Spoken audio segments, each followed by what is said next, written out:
ಮೊನ್ನೆ ತಾನೇ ಗೋಧ್ರಾ ನೆನಪಿಸಿ ಎಚ್ಚರಿಸಿದ್ದಂಥ ಬಿಕೆ ಹರಿಪ್ರಸಾದ್ ಮತ್ತೊಂದು ಗಂಭೀರ ಆರೋಪವನ್ನ ಮಾಡಿದ್ದಾರೆ. ಕೋಮು ಗಲಭೆಗೆ ಬಿಜೆಪಿ ಸಂಚು ರೂಪಿಸ್ತಾ ಇದೆ ಅಂತ ಹೇಳಿ ಟ್ವೀಟ್ ಮಾಡಿದ್ದು, ಅದಕ್ಕೆ ಕೆಲ ಸಾಕ್ಷಿಗಳನ್ನ ಕೂಡ ನೀಡಿದ್ರು. ಇದು ಕೇಸರಿ ಪಡೆಯನ್ನ ಕೆರಳಿಸಿದ್ದು ರಾಜ್ಯ ರಾಜಕೀಯದಲ್ಲಿ ಮತ್ತೊಂದು ಸುತ್ತಿನ ವಾಕ್ ಸಮರಕ್ಕೆ ನಾಂದಿ ಹಾಡಿದೆ. ಸೇವಕರ ದಹನ ನಡೆದಿತ್ತು ಗೋಧ್ರಾದಲ್ಲಿ. ಕರ್ನಾಟಕದಲ್ಲಿ ಏನಾರಾದ್ರೆ ಸರ್ಕಾರವೇ ಹೊಣೆ. ನಿಜವಾದಂತ ಕೋಮವಾದಿ ಯಾರಾದರೂ ಇದ್ರೆ ಅದು ಕಾಂಗ್ರೆಸ್ ಪಕ್ಷ. ಕಾಂಗ್ರೆಸ್ಸಿನ ಮಾನಸಿಕ ಸ್ಥಿತಿನೇ ಕೋಮು ಗಲಭೆಯನ್ನು ಎಬ್ಬಿಸುವಂತದ್ದು.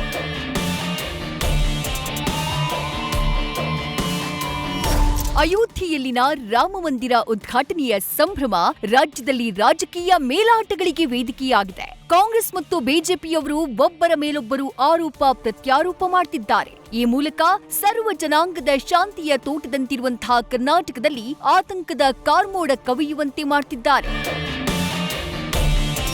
ಗುಜರಾತ್ನ ಗೋಧ್ರಾ ಮಾದರಿಯಲ್ಲಿ ಮತ್ತೊಂದು ದುರಂತ ನಡೆಯಬಹುದು ಅಂತ ಕಾಂಗ್ರೆಸ್ನ ಹಿರಿಯ ನಾಯಕ ಪರಿಷತ್ ಸದಸ್ಯ ಹರಿಪ್ರಸಾದ್ ಅನುಮಾನದ ಮಾತುಗಳನ್ನಾಡಿದ್ರು. ಇದು ರಾಮ ಮಂದಿರ ಉದ್ಘಾಟನೆಗೆ ಹೋಗುವ ಭಕ್ತರಲ್ಲಿ ಸಣ್ಣದೊಂದು ಗೊಂದಲ ಮೂಡಿಸಿತ್ತು. ಈ ಆತಂಕ ದೂರಾಗುವ ಮೊದಲೇ ಹರಿಪ್ರಸಾದ್ ಮತ್ತೊಂದು ಗಂಭೀರ ಆರೋಪ ಮಾಡಿದ್ದಾರೆ. ಧರ್ಮಗಳ ನಡುವೆ ಬೆಂಕಿ ಹಚ್ಚುವ ಕೆಲಸಕ್ಕೆ ಬಿಜೆಪಿ ಪಕ್ಷ ಕೈ ಹಾಕಿದೆ. ಇದಕ್ಕಾಗಿ ತನ್ನ ಸಹೋದರ ಸಂಘಟನೆಗಳನ್ನ ಅಣಿಗೊಳಿಸ್ತಾ ಇರುವುದು ಬಹಿರಂಗವಾಗ್ತಾ ಇದೆ ಅಂತ ಹೇಳಿ ವಾಟ್ಸ್ಆಪ್ ಗ್ರೂಪ್ನ ಸಂದೇಶವನ್ನ ಪ್ರಸ್ತಾಪಿಸಿ ಬಿಜೆಪಿಯ ವಿರುದ್ಧ ದೂರಿದ್ರು.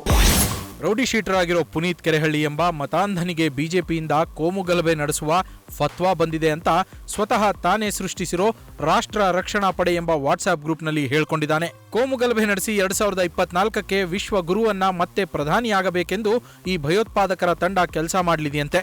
ರಾಜ್ಯದಲ್ಲಿ ಎಲ್ಲಿ ಯಾವಾಗ ಹೇಗಾದರೂ ಭಯೋತ್ಪಾದಕ ಕೃತ್ಯಗಳನ್ನು ನಡೆಸಲು ಸಂಚು ನಡೀತಾ ಇರೋದು ಸ್ಪಷ್ಟವಾಗ್ತಾ ಇದೆ. ಸಮಾಜಘಾತುಕರಿಗೆ ಇಡೀ ಬಿಜೆಪಿಯೇ ಬೆಂಬಲಕ್ಕೆ ನಿಂತಿರೋದು ಜಗಜ್ಜಾಹೀರು.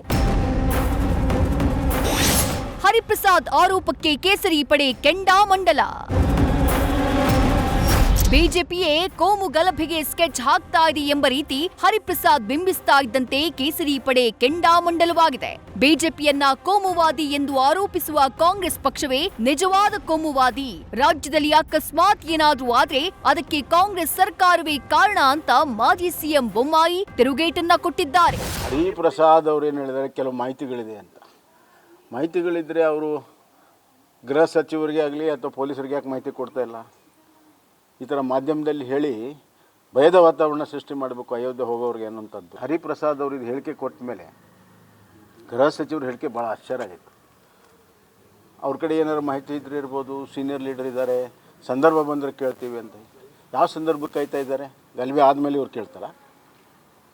ಆದ್ದರಿಂದ ಇಲ್ಲಿ ಏನಾರು ಕರ್ನಾಟಕದಲ್ಲಿ ಏನಾರು ಆದರೆ ಈ ಸರ್ಕಾರವೇ ಹೊಣೆ. ಪುನೀತ್ ಕೇಸ್ ಆಗಲಿ, ಇನ್ನೊಂದು ಕೇಸ್ ಆಗಲಿ, ಇವೆಲ್ಲ ಕಾಂಗ್ರೆಸ್ಸಿನ ಒಂದು ದಬ್ಬಾಳಿಕೆಯ ರಾಜಕೀಯ ಒಂದು ಇದು.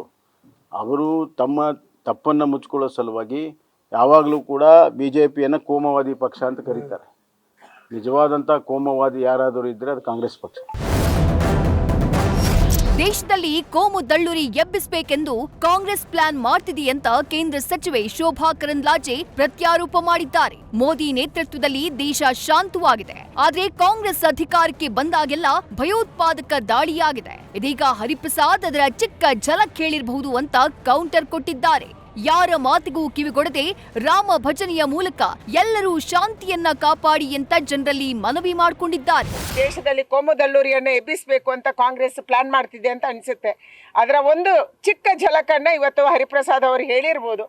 ಆದರೆ ದೇಶದ ಜನ ಇವತ್ತು ಹಿಂಸೆಯನ್ನು ಬಯಸ್ತಾ ಇಲ್ಲ, ದೇಶದ ಜನ ಶಾಂತಿಯನ್ನು ಬಯಸ್ತಿದ್ದಾರೆ. ರಾಮ ಮಂದಿರದ ನಿರ್ಮಾಣ ಆದ ನಂತರ ಈ ರಾಮನಿಗೆ ಒಂದು ಅಸ್ಮಿತೆ ಬಂದಿದೆ. ನಮ್ಮ ದೇಶದಲ್ಲಿ ನಮ್ಮ ರಾಮನಿಗೆ ಮಂದಿರ ಆಗಿದೆ ಅಂತ ಅನಿಸಿದೆ. ಅದಕ್ಕಾಗಿ ಈ ಮಾತಿಗೆ ಯಾರು ಕಿವಿ ಕೊಡಬಾರ್ದು.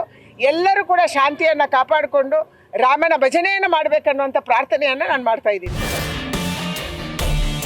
ಒಟ್ಟಾರೆ ರಾಮ ಮಂದಿರ ಉದ್ಘಾಟನೆಗೆ ಕೆಲವೇ ದಿನಗಳು ಬಾಕಿ ಇರುವಾಗಲೇ ಕಾಂಗ್ರೆಸ್ ಮತ್ತು ಬಿಜೆಪಿ ಮಧ್ಯೆ ಧರ್ಮ ದಂಗಲ್ ತಾರಕಕ್ಕೇರಿದೆ. ಇದು ಮುಂದಿನ ದಿನಗಳಲ್ಲಿ ಇನ್ಯಾವ ಹಂತ ತಲುಪುತ್ತೋ ಆ ರಾಮನೇ ಬಲ್ಲ.